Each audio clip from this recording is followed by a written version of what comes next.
क्या हैं वो 3 अध्यादेश जिनके खिलाफ हमारे किसान भाइयों को विरोध करना पड़ रहा है?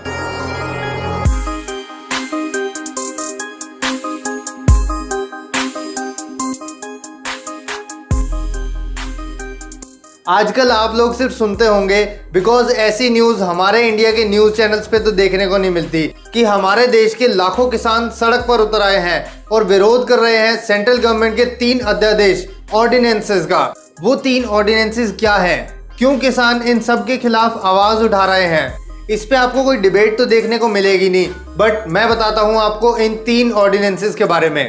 बट उससे पहले अगर आप मेरे चैनल पे नए हैं तो most welcome and don't forget to subscribe the channel and press the bell icon ताकि हमारी नई और इंटरेस्टिंग वीडियोस की नोटिफिकेशन आपको सबसे पहले मिल जाए।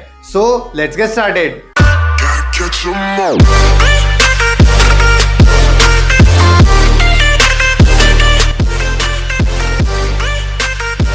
सबसे पहले बात करते हैं ऑर्डिनेंस की जो मोदी सरकार लाई थी जून में। That is the Farmers Empowerment and Protection Agreement on Price Assurance and Farm Services Ordinance 2020। इस ऑर्डिनेंस के इम्पॉर्टेंट पॉइंट्स की बात करें तो इसमें 3 चीज़ें इंट्रोड्यूस करी गई: फार्मिंग एग्रीमेंट, स्पॉन्सर और एग्रीगेटर। सपोज करें आप एक किसान हैं और आप अपनी फसल उगाते हैं तो इस ऑर्डिनेंस के अकॉर्डिंग एक स्पॉन्सर है जो आपकी फसल खरीदेगा अंडर अ फार्मिंग एग्रीमेंट। और ये फार्मिंग एग्रीमेंट कब बनेगा? कोई भी प्रोडक्शन स्टार्ट करने से पहले। और इसमें स्पॉन्सर आपसे लिखवा लेगा कि अगर आप गेहूं बोते हैं तो मैं इस रेट पे खरीदूंगा। इसके अलावा स्पॉन्सर कुछ कंडीशंस भी रख सकते हैं regarding seed, quality and standard of wheat. ये सब तय करेगा स्पॉन्सर, क्योंकि वो आपकी फसल खरीदेगा।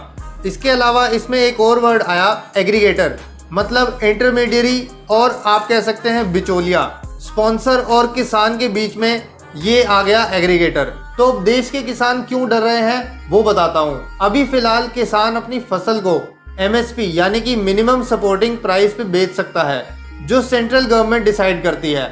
और चाहे आंधी आए, तूफान आए, इकोनॉमिक कंडीशन अच्छी ना हो, तब भी मिनिमम सपोर्टिंग प्राइस पे किसान की फसल बिकेगी ही बिकेगी। अब किसानों को डर है कि MSP का तो कहीं मेंशन करा नहीं ऑर्डिनेंस में, एंड स्पॉन्सर जो है वो मार्केट के अकॉर्डिंग प्राइस लगाएगा फसल का। लाइक अभी लॉकडाउन है, पैसे है नहीं किसी के पास तो वो प्राइस कम ही लगाएगा एंड किसानों को मिनिमम सपोर्टिंग प्राइस भी नहीं मिलेगा। अगर मार्केट प्राइस MSP से ज़्यादा है तो इसका फ़ायदा मिलेगा, बट MSP से कम है तो इसका बहुत ज़्यादा नुकसान होगा फार्मर्स को।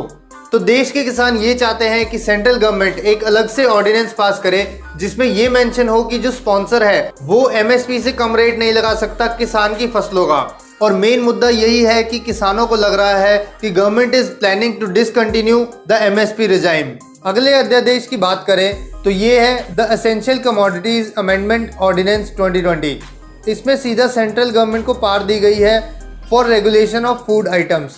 इसका मतलब है कि जैसे लॉकडाउन में एसेंशियल कमोडिटीज काफ़ी चर्चा में था बिकॉज मोदी सरकार ने हैंड सैनिटाइजर, मास्क और PPE किट को एसेंशियल कमोडिटीज डिक्लेयर कर दिया था। इससे इन सब आइटम्स का रेगुलेशन, इसकी सप्लाई, इसका डिस्ट्रीब्यूशन और इसका ट्रेड को रेगुलेट कौन करेगा? केंद्र सरकार करेगी। आप कितना स्टॉक रख सकते हैं ये भी डिसाइड करेगी सेंट्रल गवर्नमेंट। तो इस ऑर्डिनेंस के through essential commodities like cereals, pulses, edible oil, sugar, इनको डीरेगुलेट कर दिया गया, मतलब एसेंशियल कमोडिटीज की लिस्ट से निकाल दिया गया। तो एक्सपर्ट्स का कहना है कि इसका प्राइवेट प्लेयर्स को काफ़ी फायदा होगा। उनके पास अब राइट होगा जितना मर्जी चाहे स्टॉक करने का, जिसे वो आर्टिफिशियल शॉर्टेज क्रिएट कर सकते हैं and because of that price बढ़ेगी एंड देन वो एडवांटेज लेंगे हाई प्राइसेस का। तो ना इससे प्रोड्यूसर को फायदा होगा और ना ही कंज्यूमर को। अब तीसरा ऑर्डिनेंस है farmers produce trade and commerce promotion and facilitation ordinance. ये ऑर्डिनेंस फार्मर्स को राइट देता है कि वो अपनी स्टेट की मंडी के अलावा दूसरी स्टेट की मंडियों में भी फसल बेच सकते हैं और इलेक्ट्रॉनिक ट्रेडिंग भी कर सकते हैं फसलों की। बेसिकली इसके थ्रू जो मोनोपोली है APMCs यानी कि एग्रीकल्चर प्रोड्यूस मार्केट कमेटी की, वो खतरे में पड़ जाएगी बिकॉज फसलों को कोई भी खरीद या बेच सकता है। बट एक्सपर्ट्स का मानना है कि फार्मर्स की जो फ्रीडम है to sell anywhere, it is already there through government's electronic national agriculture marketing program. तो लाइक यूपी का किसान कहीं भी अपनी फसल बेच सकता है ई-नैम के ऊपर, तो इस ऑर्डिनेंस की क्या जरूरत है? और इसमें भी एमएसपी का बिल्कुल जिक्र नहीं करा गया। तो फार्मर्स का प्रोटेस्ट कहीं ना कहीं सही है, because it is looking out to be the first step MSP regime हटाने का। बट गवर्नमेंट कहती है कि नहीं, ये ऑर्डिनेंसेस फार्मर्स फ्रेंडली है एंड ट्रेडर्स फ्रेंडली है और फार्मर्स को इसका बहुत फायदा होने वाला है। इन शॉर्ट में हो भी सकता है, but in long run is it the beginning of end of MSP regime by central government? ये सवाल जरूर उठता है।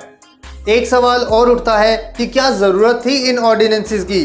क्या इस पे प्रॉपर डिटेल एंड डिस्कशंस नहीं होना चाहिए था संसद में, because it is something very sensitive. But यहाँ प्रॉपर डिस्कशन संसद में तो क्या, किसी न्यूज चैनल पे इस मुद्दे पर डिबेट तक नहीं हो रही है।